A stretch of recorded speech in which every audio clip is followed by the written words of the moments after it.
Halo semuanya, selamat datang di channel YouTube Ladang Sosmed. Di video kali ini saya akan membahas tutorial cara membuat video anime Ghibli menggunakan AI. Sebelum masuk ke tutorialnya, jangan lupa untuk teman-teman subscribe dulu channel YouTube ini dan jangan lupa juga untuk nyalakan tombol loncengnya supaya kalian selalu dapat updatean terbaru dari channel YouTube ini. Oke, kalau gitu langsung saja kita masuk ke tutorialnya. Selain video ini, kalian juga bisa tonton video saya yang lain, yaitu tutorial cara mengubah foto jadi anime menggunakan AI. Untuk linknya bisa kalian klik di pojok kanan atas. Nah, kalau di sebelumnya saya sudah bagikan caranya mengubah foto menjadi anime ya, tapi dalam bentuk foto juga teman-teman. Nah, sekarang saya akan bagikan caranya dari foto menjadi video anime. Nah, gimana caranya? Oke, caranya kita langsung saja buka Google Chrome. Kemudian di kolom pencarian silakan ketikkan Pixverse AI seperti ini ya teman-teman.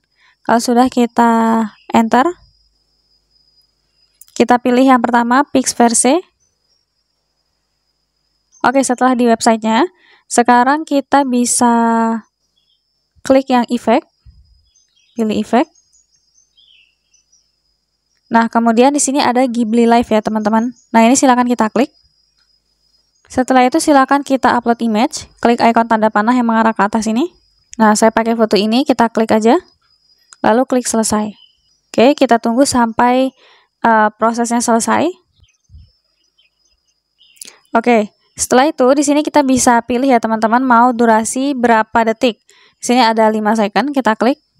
Nah, ada dua pilihan, 5 detik atau 8 detik.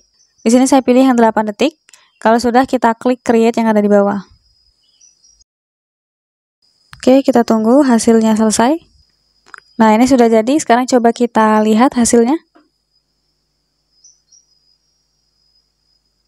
Nah, jadi hasilnya seperti ini ya, teman-teman. Sudah dibuat menjadi anime dan bergerak, teman-teman. Nih. Nah, kalau mau simpan, kita kembali. Nah, di sini ada tombol download, kita klik.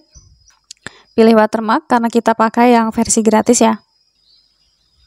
Kemudian kita klik lainnya. Dan di sini kita pilih mau simpan di mana ya. Kalau mau kirim ke WhatsApp boleh. Kali ini saya simpan ke galeri, jadi kita pilih yang file manager.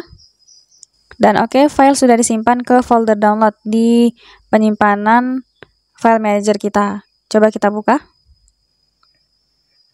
Nah, ini awalnya dan ini hasilnya. Oke, segampang itu ya teman-teman caranya. Jadi langsung saja kalian coba cara yang sudah saya share ini. Sekian dulu tutorial di video kali ini. Semoga tutorial yang saya bagikan bermanfaat dan selamat mencoba.